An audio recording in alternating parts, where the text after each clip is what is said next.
whenever you're spending government money, this is federal money, so this is our taxpayer money. I think the Corps wants to have the opportunity from the public to see, how this is, what the project is, and if you have some ideas. Alright everyone, I've got an issue I need your help with, and it's both unique and familiar. Quincy, Illinois has one of the few natural bays left on the Mississippi River, and it needs your help to survive. The city, state, hunters, conservationists, bird watchers, boaters, journalists, and regular citizens alike all agree that something needs to be done to save the bay.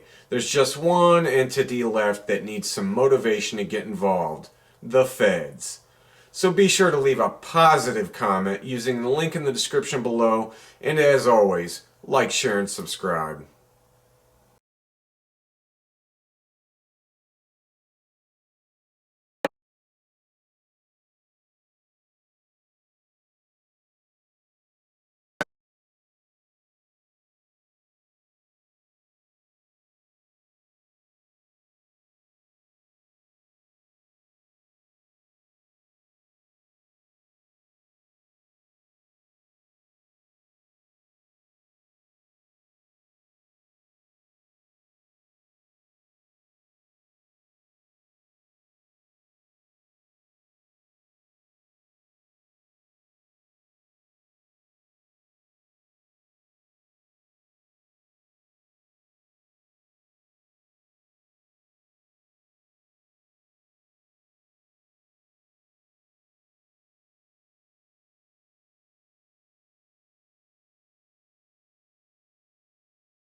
Go ahead with your speech. Okay. Well, two of the man-made modifications to the bay, of course, were the cut-through. And we know that that is silted in Broad Lake completely, and it is still providing silt into the lower bay down in front of the dock and in front of the entrance to the marina. The other modification was when at Banger Park they built a small, what they call a small boat channel alongside the park down towards Cedar Creek. I'm familiar with it. I've picked up the trash and tires out of it many times. Yep. So. And what happened was they built it too close to Cedar Creek. Cedar Creek top, in fact, it runs right on to the north now instead of running to the south. Is it currently? Did it finally wash that out and start headed up that way? Because it normally only went that way when it was heavy flow. Now there's just nothing but a little hump of rocks there. Yep. And it just goes right on top of that. That's why you're getting in front of that boat ramp. So everything that normally would go out of Cedar Creek and get washed on down, now gets dumped right in front of Banger. And you can look out there and you can actually see what little channel running down through the mud flat there, which is Cedar Creek. Gotcha. So those are, Mans did two screw-ups in the bay. Those are the two. All right. And what are the proposed changes? Well, some of the things we're looking at is we have everybody's pretty well assured we need to do something with the cut-through. That's nobody's said we're not going to do anything with the cut-through. Good. But they are looking at different options, all the way from redesigning it to putting some dikes around it, closing it completely. So the hydrology people are looking at all that. And what's stopping them from just closing it off now? What's the big thing that stops them from just dumping something or block it now? Well, that's the way the government operates. That was actually created by an act of Congress. So in order to deactivate it, it takes another act of Congress.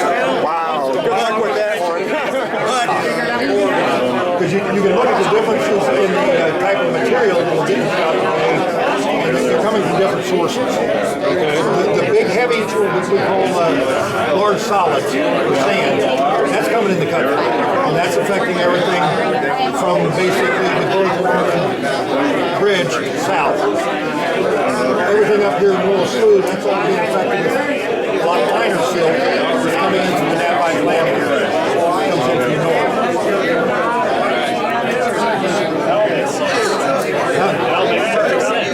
Well, that's why I've hung on to this map so long, because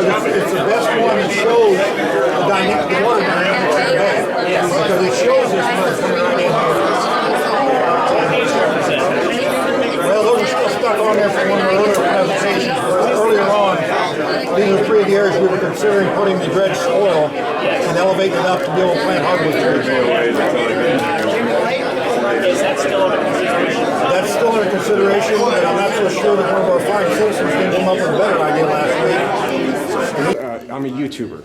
So to give you an idea, there's 3.5 billion users. Yeah. There's 3.5 billion Right. people could see this. Although I would love all of them to watch my video, I don't think they're gonna. Yeah. So, what's some of the background on the Quincy Bay? How long have we had the Quincy Bay? Well, Quincy Bay is a natural bay on the Upper Mississippi. In fact, it's one of the largest, if not the largest, natural bay on the Upper Mississippi. And when I talk about the Upper Mississippi, I'm talking about the area north of the confluence of the Ohio River and the Mississippi River. So Okay. everything north is considered the Upper Mississippi, and this is one of the largest bays. And really, Quincy, Illinois, which I always call it the belly button of the state. We're in the most western part. We're actually west of St. Louis of the state of Illinois. Was founded on the Mississippi River. That was the mode of transportation in the early 1800s, and it was a really attractive place to build. In fact, there was Indian villages in this area because of the natural bay we had. And the natural bay goes back almost 4 miles upstream.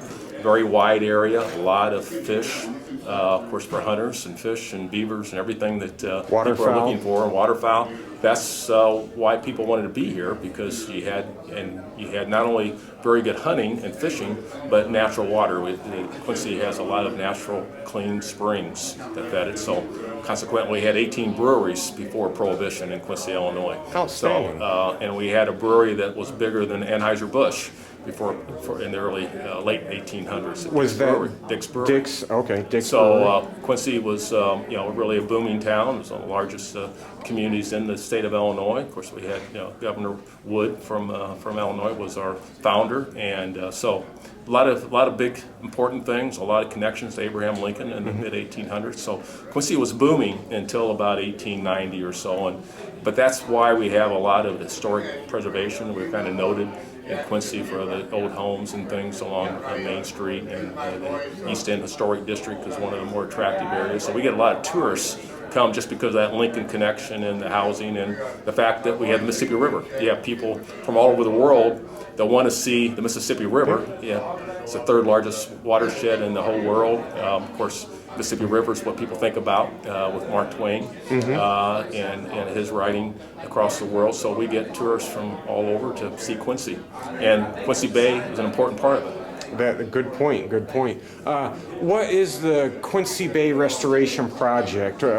Give my viewers an idea of what we're working with here. What are we trying to accomplish with the restoration? Well, Quincy Bay has lost a lot of its depth because of sediment.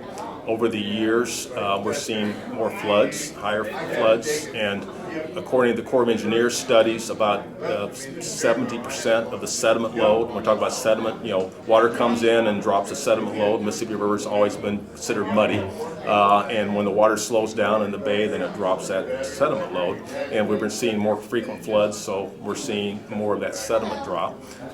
We've also had some other issues that have probably brought in some of this sediment. Some of the creeks and things come in and brought sediment load, and the Park District and the city has done a lot on its own by the Bill Klingner Trail. We've been able to buy property or actually had over $300,000 of property donated along the trail to keep it as a green space. A couple of other creeks, Holman Creek, for example, it goes into Triangle Lake, which is a 260-acre wetland just on the northern part of Quincy Bay to hold that sediment. So we've done everything we can locally, but we don't control the whole Mississippi River. So we've been able and fortunate to get funding by the Corps of Engineers through the Environmental Restoration Enhancement Funds. It used to be called EMP, Environmental Management Program, that has provided funds. So we're looking at around that $25 million range is the funding that we have been able to achieve. It's going to be a multi-year project, probably going out 5 to 7 years before it's totally complete. But we're in the planning phase right now. So today we're having a public meeting to get people's input. We're expecting around 300 people to come in that have seen the bay. I think you're going to have more than 300 as far as I can tell. I've been here about an hour, and I'm pretty sure there's been...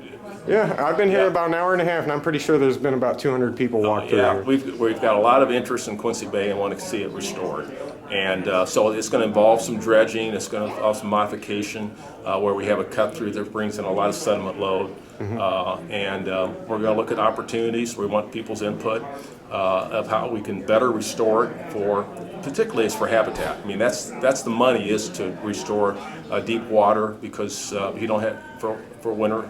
Over winter fisheries, you need to have the deep water so the fish have a place to go. You need some of the backwater, and we've done a lot in some of the parks at the upper end to provide more wetland input for that as well. So doing a lot of work. Well, I'm curious. How do Asian carp play into this? Do we have an Asian carp issue? Will we get more Asian carp if it's dredged out, or how's that? Well, we're being told that it's very difficult to get rid of Asian carp, and I think everybody's trying to see that that's that very dominant species. We're actually, a few years ago, we did a fish population count for this Quincy area, and we still have pretty good diversity of the native fish species, including sturgeon. We still have a lot of sturgeon, which goes all the way back to dinosaur era. I mean, they're very, very ancient fish that are still in the Mississippi in our area. So we've got good diversity, but we got a real problem with the Asian carp, and they're not a very attractive fish. Fishermen don't like them, but they do like them in the Asian countries, and so that's kind of how they got the name, the Asian carp, because they do. That's where they're from, and they like this. It is a carp, a species, but they're very bony, and but people are seeing ways that you can fish them, and that may be a way to harvest, get rid of some of them. But they're very dominant. They really do kind of take over if you don't watch it. And they're very large fish, very large, too. yeah, and they're a danger for water skiers. Yeah. I mean, they'll actually pop up and hit your arm for boaters. Even when you kayak, you can have one pop over and knock It's your hat funny you off. said that, because I was on the Quincy 5-mile kayak race, and about 300 meters into the race, one of the professional kayakers, and this guy was a serious kayaker. I mean, he had a very expensive boat, and he got his nose broken the first 300 meters because he accidentally tapped his paddle against his boat, which startled the carp, and he had probably a 30-pound carp jump up and hit him in the face, break his nose right as the race was starting. No, it's a real problem, and we're trying to do some things, but you got to fish them out and hopefully sell them. There's things they can use to try to use them for fertilizer and things like that. So they've been trying to find some reuses of those fish, but I don't think they're quite as bad this year. We've been just talking to some fishermen here at this public meeting, and I've noticed it too when I've done my kayaking here. I haven't seen it quite as bad this year as I've had in prior years. So we're hoping that if we build up the populations of the native fish, that they can kind of more dominate and get rid of them. So Good. it's about making healthy habitat. I know today's asking for public input, but what's the ultimate goal of trying to get the public motivated to do today? Well, whenever you're spending government money, this is federal money, so this is our taxpayer money.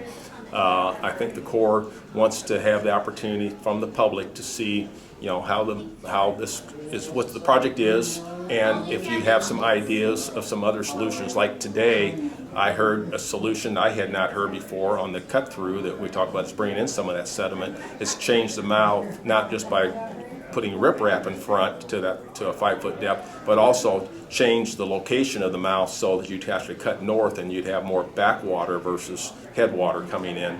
And that was a good idea. So, looking at other solutions that maybe the Corps hasn't looked at, or maybe we haven't thought of. We have a committee. We're all volunteers. I volunteer my time for it. There's so many people that live in Quincy or have used it, and so our whole board is volunteers, and the money that's coming is federal money. But we're trying to make sure that they. I think my viewers will be impressed to hear that the U.S. Army Corps of Engineers actually wants to hear from the general public on what they think of the Bay.